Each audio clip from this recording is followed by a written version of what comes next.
We are on the third article of the spiritual sword on page 7. And the subject is living for pleasure. Brother Glenn Colley wrote this one. And anybody have any comments or thoughts before we begin on the article itself? I mean, it's pretty straightforward. There's not really a whole lot to argue about, if that's the right word.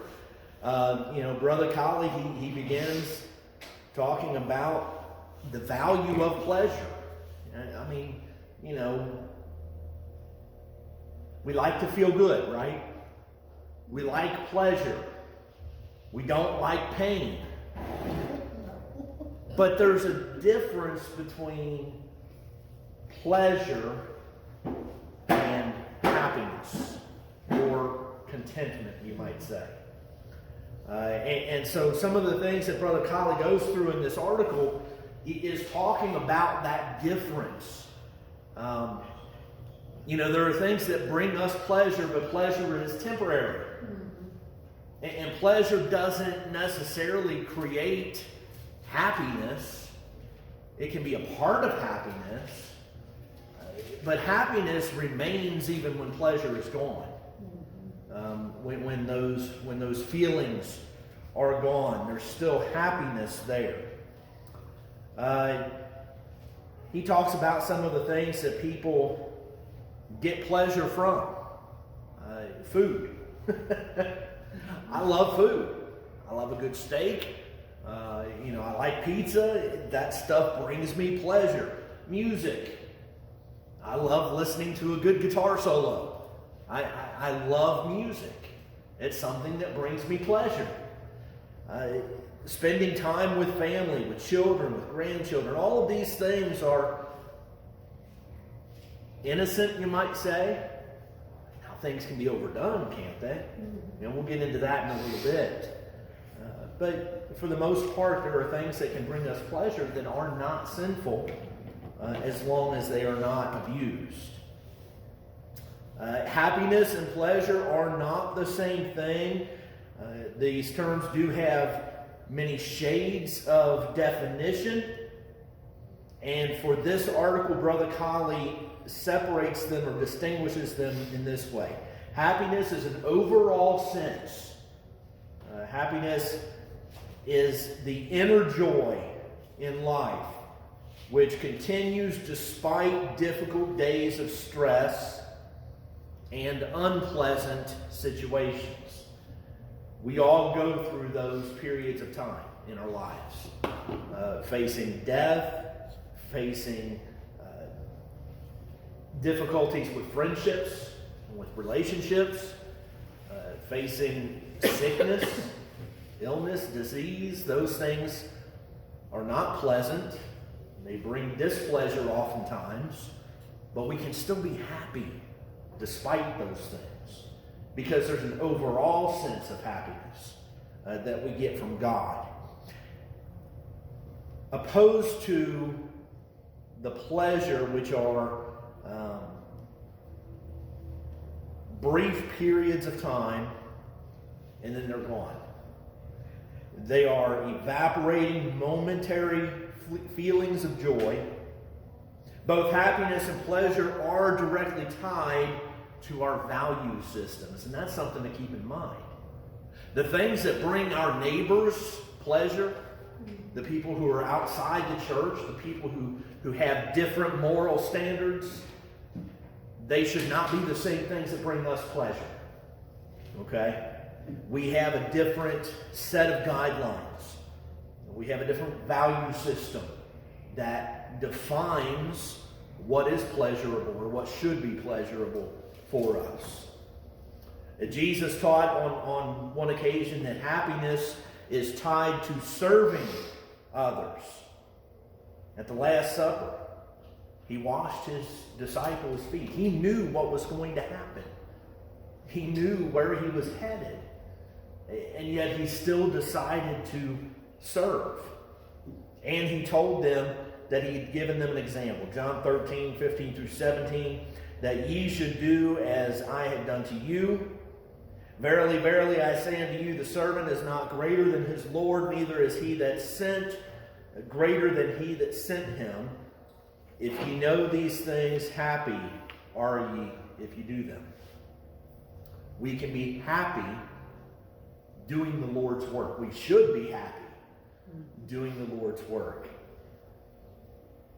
So there's 4 categories that Brother Colley defines for us in this article. Biblical divisions of pleasure. Number 1 is God's pleasure. And this is related to approval. God's pleasure as it is related to approval. So let's take our Bibles and go to 1 Chronicles chapter 29, verse 17.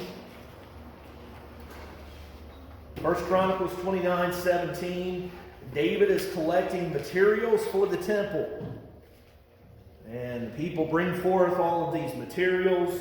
1,000 talents of iron, 10,000 derricks of gold, 5,000 talents of gold, 10,000 talents of silver, all of these things to go into the construction of the temple. A grand, massive undertaking that Solomon's going to be a part of. David was not going to be allowed to build the temple. You remember why? Because he was a man of blood. Because he was a man of blood. He was a man of war.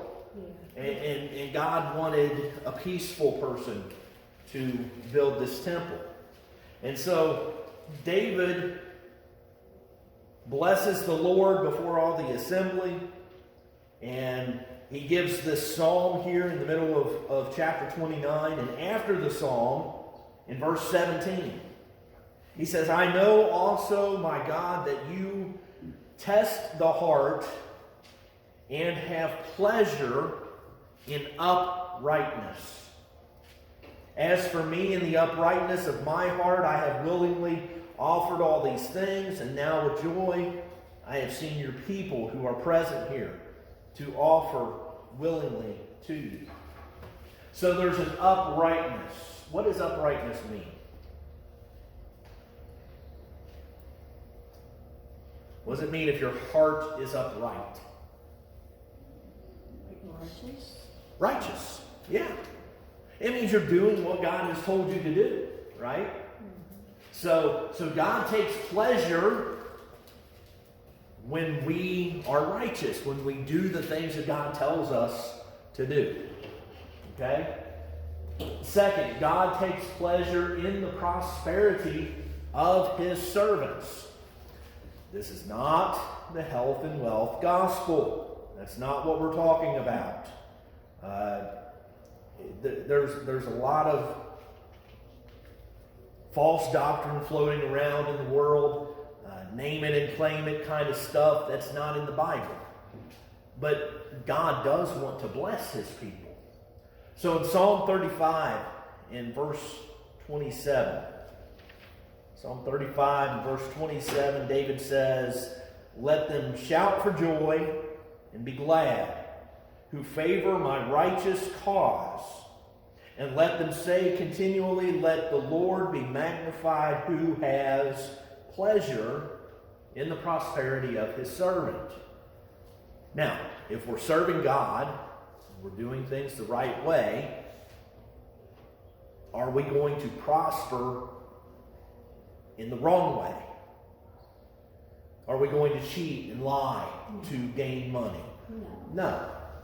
So if we are prospering and we're doing things the right way, God approves of that. Okay? Now, if we're defrauding people, if we're extorting money, if we're doing all these other things, that's not something that God would approve of. That's not something He would take pleasure in. All right? Third, those who fear Him. Psalm 147 and verse 11. Psalm 147, verse 11. There the psalmist says, the Lord takes pleasure in those who fear Him, in those who hope in his mercy. Now, I think this one is actually a correction. I think in the book it's verse 10. So you might want to make that correction in the article. It should be verse 11. He takes pleasure in those who fear him. What does it mean to fear God? To respect him. Respect him, okay? Respect his power. Yeah. You know what? There is a shade of terror here. Yeah. And there should be. Yes. We don't need to take all that fear out. Right. You know, fear is a motivating thing. There's healthy Yeah. fears. Yeah. I taught my kids to have fear of running out in traffic. That's a healthy fear. Yeah. And Because bad things happen when you don't do the right thing, right? Right. Yeah. And So we should respect him, but we should fear his power to execute judgment on those who don't obey. And you know, that should be a motivating factor in obedience. Should not be the only motivating factor. And we should grow. The longer we live, we should grow more into a loving relationship, more than a fearing relationship. But we don't want to take that fear completely out of the equation. That's no, right. And I'll be honest, fear motivated Yeah. me. Yeah. And but as I grew, I learned to love, and love is something you learn to do. Yeah. When we think about it, and I can't remember who it was, one of the Reformation preachers, I believe, had a really powerful sermon that caused one of the great awakenings in religious America. And it was about sinners who fall into the hands of an angry God. Because sin makes God angry. It doesn't make him not love us, but it makes him angry at what we do. Yeah. And we don't want to be in a position where God is mad at us, where he's wrathful and vengeful. You know, so we do need to have that fear to help keep us in line. But as we grow, as we learn more, as we grow closer to him, our obedience is more focused on because we love him rather than because we fear him. We want to please him because we love him. Okay? All right, number 4. He takes pleasure in his people. Psalm 149 and verse 4. For the Lord takes pleasure in his people. He will beautify the humble with salvation. Again, this is all related. If we are his people, we are following his word. We're doing what he says to do. All right? God takes pleasure in giving us the kingdom. Over in Luke chapter 12, verse 32.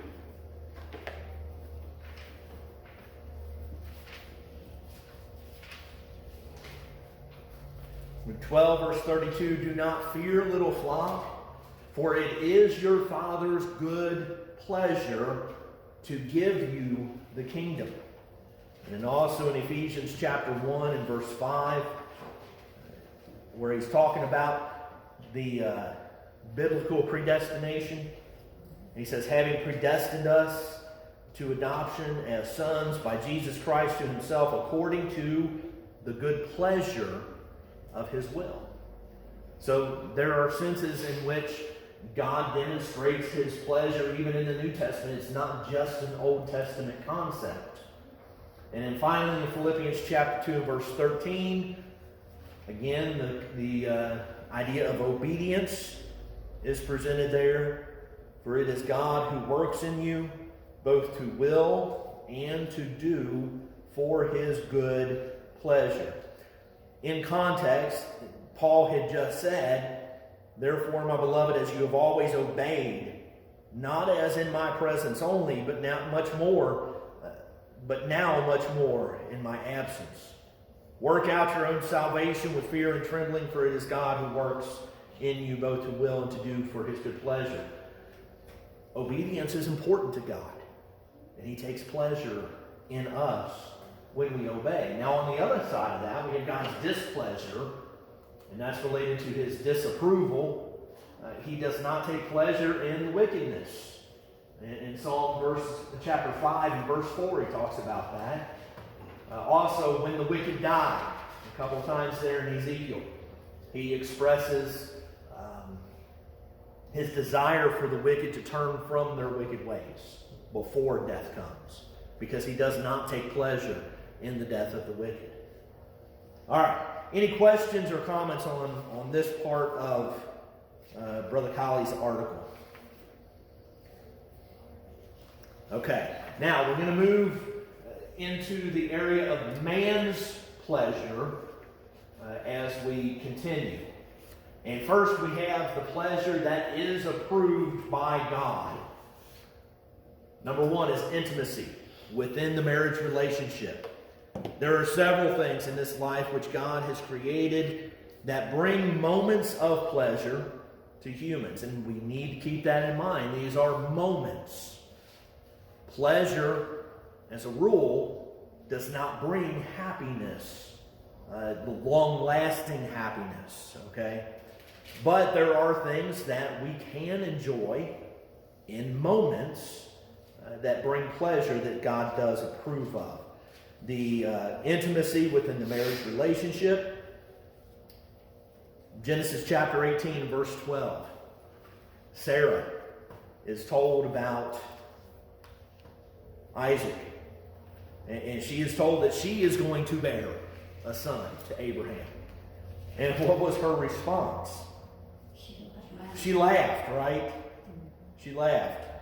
She laughed and she said within herself, verse 12 there, after I have grown old, shall I have pleasure, my Lord, being old also.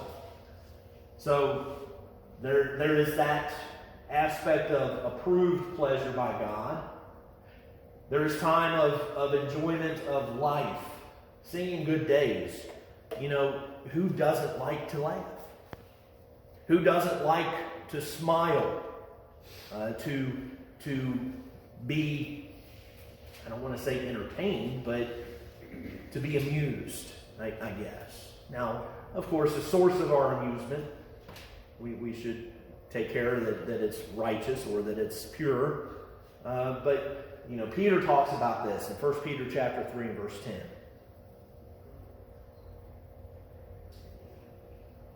He says, he who would love life and see good days, let him refrain his tongue from evil and his lips from speaking deceit. So we have to have a purity within our speech in order to enjoy that life, to love life and to see those good days. All right. A third thing, good food. It's in the Bible, guys.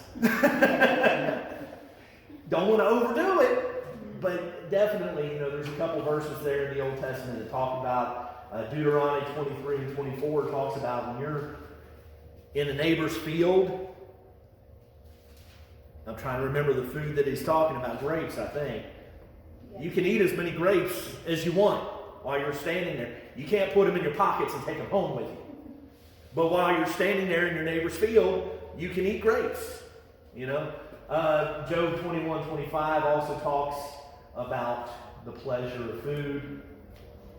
Gratefulness for God's blessings. When we look at these things, the intimacy that he gives us within the marriage relationship, the enjoyment of life from proper, pure entertainment and amusement.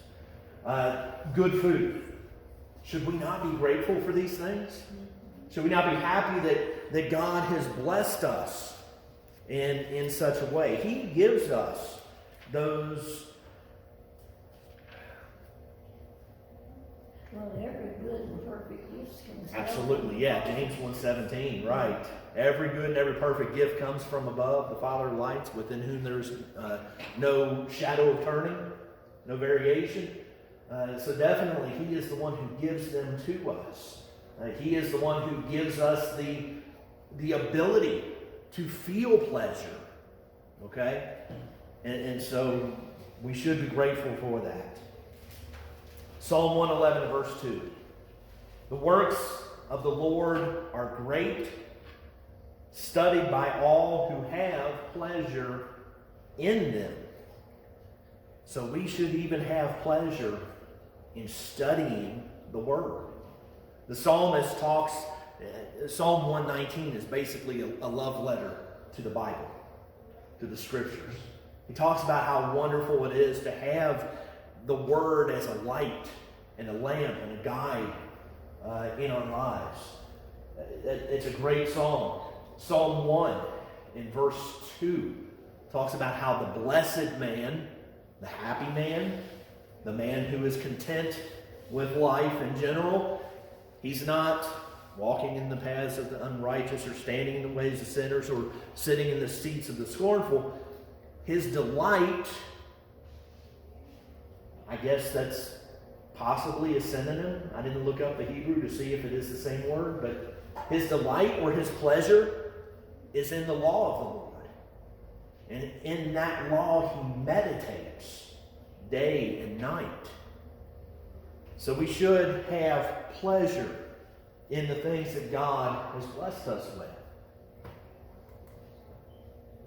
There's also some things that are pleasurable, but they are inherently sinful as well. Moses, in Hebrews chapter 11, the great Hall of Fame of faith. Hebrews writer, he talks about Abel and Enoch and Abraham and Noah and all these Old Testament patriarchs and leaders of faith. And he talks about Moses. Start in verse 24. He says, by faith Moses, when he became of age, refused to be called the son of Pharaoh's daughter, choosing rather to suffer affliction with the people of God than to enjoy the passing pleasures of sin, esteeming the reproach of Christ greater riches than the treasures in Egypt, for he looked to the reward. Is sin pleasurable? Yeah, or it wouldn't be a temptation. Exactly. It would not be a temptation if it wasn't. You know, it's... There's some sins that don't tempt me at all. Yeah. Where there are others that do. Now, we will say this. Sin leads to great pain, but in the moment it's not necessarily painful. Right. It's a pleasurable thing, but it's a passing pleasure. And it's something that, as I said, leads to great pain. Emotional pain, physical pain, and eventually spiritual pain. So we need to be very careful that we look at what we are taking pleasure in to make sure it is not inherently sinful, that it's not leading us to the wrong path, and it's not leading us to the wrong destination. There's this concept of hedonism. It's basically, if it feels good, do it. Man is the highest authority. You know what's best for you. If it feels good, it must be good. And so just do it. And if it's something that is painful, avoid it at all costs because it can't possibly be good. That's not right, is it? Because there's a lot of things that we can identify as things that feel good, but they're not the best thing for us. And they're not good for us at all. Now, he brings up something called ethical hedonism. Started by Aristippus of Cyrene, a student of Socrates. He held the idea that pleasure is the highest good, and the main objective, of the individual is to pursue what gives him pleasure. Now, most would limit this at least to that which does not infringe on another person's life. You know, if something feels good, I shouldn't take advantage of another person in order to achieve it, in other words. But it is a philosophy which the bottom line is if it feels good, do it because it must be good for you. It's not right. And there are several things in the scriptures that talk about pleasure that is not good. Let's go to 2 Thessalonians chapter 2. 2 Thessalonians chapter 2, verses 11 and 12.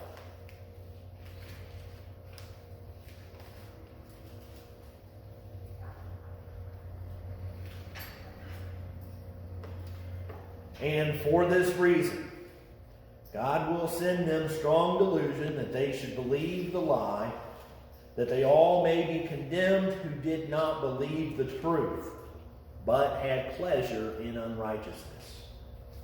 Now it's a choice whether or not to believe the truth. But we can become so hardened against it that we can't believe it. At some point in our lives, it gets to that point.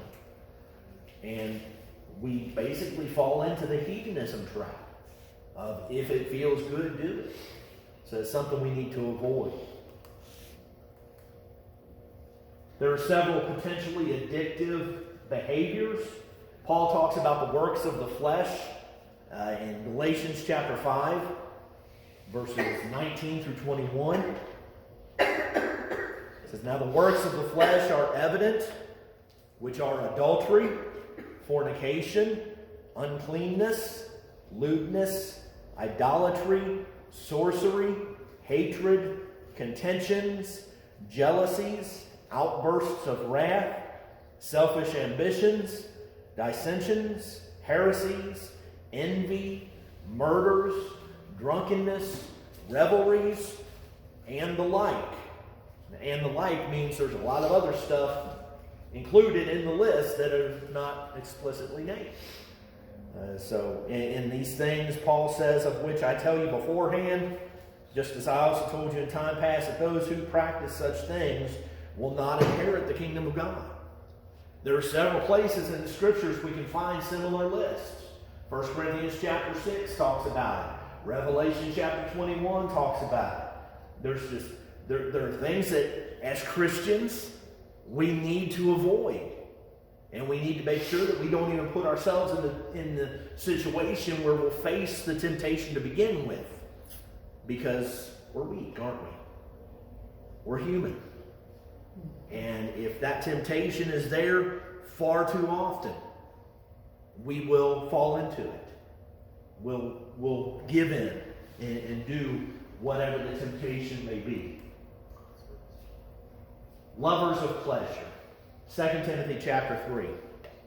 Another place where Paul gives us a list of a number of attitudes that we need to avoid as Christians. 2 Timothy chapter 3, we're going to start in verse 1 and read down through verse 5. "But know this, that in the last days perilous times will come." When are the last days? Right now. Started about 2,000 years ago, on the day of Pentecost. Okay? The last days is the Christian age. "Know this, in the last days perilous times will come. For men will be lovers of themselves, lovers of money, boasters, proud, blasphemers, disobedient to parents, unthankful, unholy." I'm describing the typical American person right now, ain't I? I was thinking of our politicians. Yeah, but who puts them into office? I mean, you just look around and these things are evident in people's lives. Verse 3, "Unloving, unforgiving, slanderers, without self-control." Will Smith, during the Oscars, he had no self-control, did he?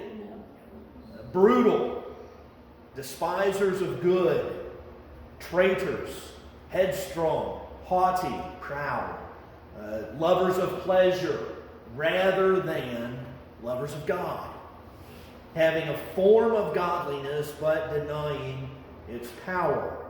And from such people turn away." Paul warns Timothy, stay away from these people who will drag you down, who will influence you for evil. There are some people you cannot influence. And as soon as you identify that person, and you know that there's no way in the world you're going to be able to get through to them. You've tried, but you can't. Stay away from them. Cut that relationship off. Just stop. I think the popular term nowadays is they're toxic.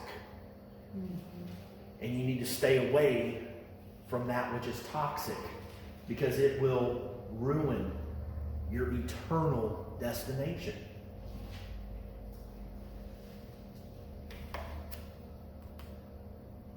Now, there's other things that are pleasurable, that are not inherently sinful, but priorities matter.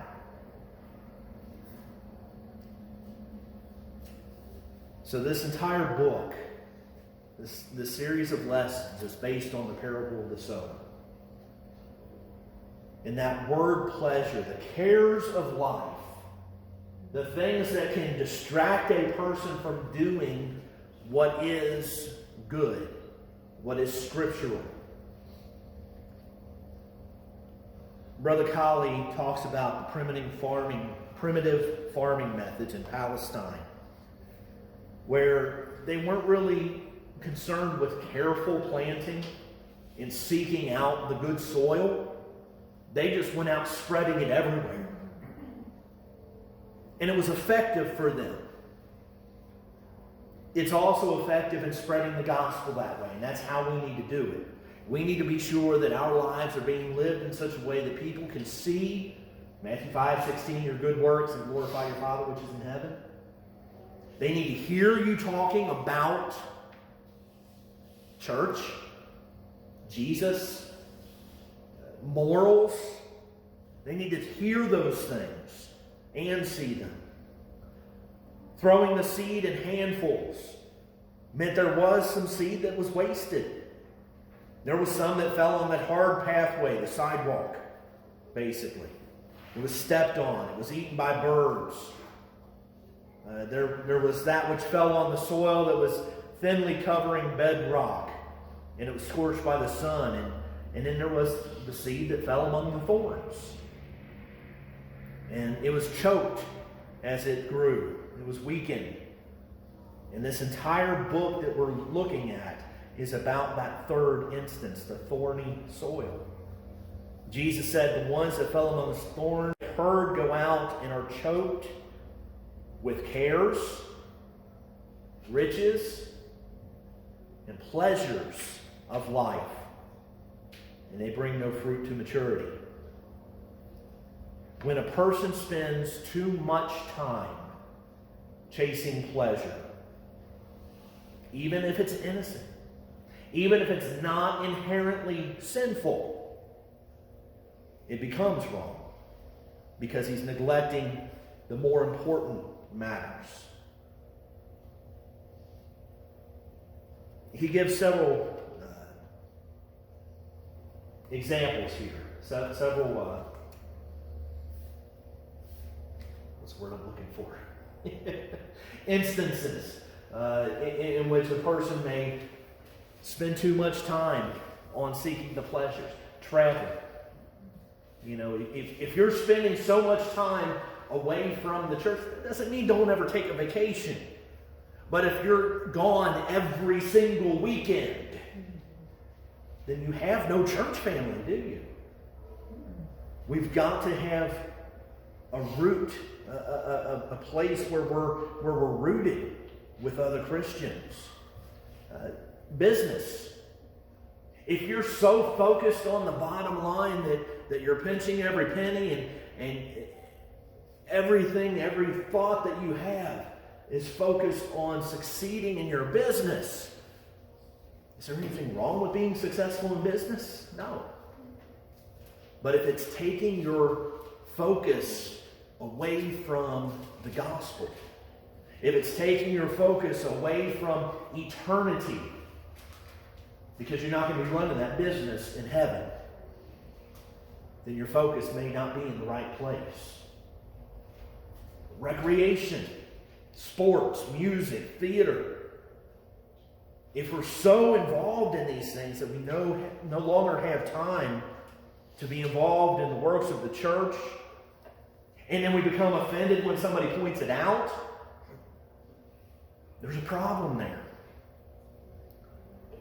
The spiritual aspects of life, of eternity, we have to think about those things. You know, I've seen on Facebook this meme several times. You know, there's a 0.0000001% chance that your kid's going to play Major League Baseball, but there's a 100% chance he's going to stand before Jesus on the Judgment Day. If we're so focused on getting the kids to T-ball practice that we're missing Wednesday night Bible study, we're missing, whatever activities we can be involved in with the church, there's a problem with priorities. The Bible approaches this from several angles. Number one, pleasure becomes wrong when we live for it. 1 Timothy 5:6. 1 Timothy 5:6, talking about widows here. He says, she who lives in pleasure is dead while she lives. Let's look at the context to see what he's actually talking about. He says in verse 3, honor widows who are really widows. But if any widow has children or grandchildren, let them first learn to show piety at home and to repay their parents. For this is good and acceptable before God. Kids need to take care of the parents when their parents can no longer take care of themselves. To put it bluntly, that's what it's talking about. Verse 5, now she who is really a widow and left alone trusts in God and continues in supplications and prayers night and day, but she who lives in pleasure is dead while she lives. And these things command that they may be blameless, but if anyone does not provide for his own, and especially for those of his household, he is denied the faith and is worse than an unbeliever. Everybody needs to be focused on eternity. But the older we get, and he talks about, in verse 9, do not let a widow under 60 years old be taken into the number. The church is not responsible for women whose husbands die early. It's just what the Bible says. And not unless she has been the wife of one man. And she's lived a good life, well reported for good works. If she's brought up children, if she has lodged strangers, if she has washed the saints' feet, if she has relieved the afflicted, if she's diligently followed every good work. He's talking about those who are more mature, more aged, and they need to be focused on eternity even more. Showing that good example. You're closer to it. I wasn't going to say it, but Well, they're closer to it. I can say that. The longer we live, every day we're one day closer to eternity, aren't we? Yeah. And so, they need to be focused on it. We all need to be focused on it. But if we're living for pleasure, it becomes wrong. Does that mean that widows can't enjoy pleasure, enjoy things, enjoy good food, or good steak? No. If they can chew it. If they can chew it, yeah. Yeah. We just have to watch for the priorities. Yeah. I'm not sure. Well, sometimes when people become too idle, Yeah. they get into things they shouldn't. Yep. It's not Bible, but there's an old saying, idle hands are the devil's workshop. Yeah. Right? Yeah. Everybody needs to has something they're working on, because if you're not, it's not good. Yeah. When we love pleasure too much, it becomes a problem. Proverbs 21, verse 17, he who loves pleasure will be a poor man. I mean, it's right there. The second part of the verse, he who loves wine and oil will not be rich. If we're always chasing after the passing pleasures of sin, or even of not sin, if we're passing the temporary pleasures of life, we're going to spend a lot of money on that. Yeah. Ecclesiastes Chapter 2. We're getting close on time here, so I'm going to have to speed up just a little bit. Ecclesiastes Chapter 2, verses 1 and 2. I said in my heart, come now, I will test you with mirth. Does anybody know what mirth means? I actually had to look it up because, we use it in our songs. I should have looked it up a long time before now. Mirth is amusement, especially as expressed in laughter. Is there anything wrong with amusement? Not if it's pure. But if it's our focus, come now, I will test you with mirth, therefore enjoy pleasure. But surely this also was vanity. I said of laughter, madness, and of mirth, what does it accomplish? Sometimes at the end of the day, I like to watch mindless TV. Something that I don't have to think about. And as long as it's not dirty, there's nothing wrong with that. Because sometimes you just got to block everything else out, right? But if that's all I'm doing, there's a problem. Because God gave me this mind to use. And so I need to make sure that I am using it. When we make pleasure our life's goal, that's a problem. Whatever my eyes desired, I did not keep from them. I did not withhold my heart from any pleasure, for my heart rejoiced in all my labor. And this was my reward from all my labor. What is our goal? Our goal has to be to get to heaven. If that's not our goal, we're wasting time. The Ecclesiastes writer made pleasure his goal. Pleasure is temporary. All right, a couple other things to think about that Brother Colley wrote. Money will buy pleasure, but not happiness. Happiness and pleasure are not the same thing.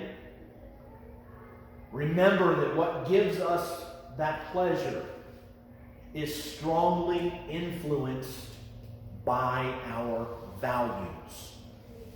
We need to make sure that we are basing our system of values, our morality, what we value in the Scriptures, in what God values. Make sure that we are matching those things up. All right, any questions or comments over pleasure? All right, so next week we're going to read Brother Sanders' article, Weakened by the Cares of Life, pages 11 through 14, and we will discuss that one next week. Thank you for your attention.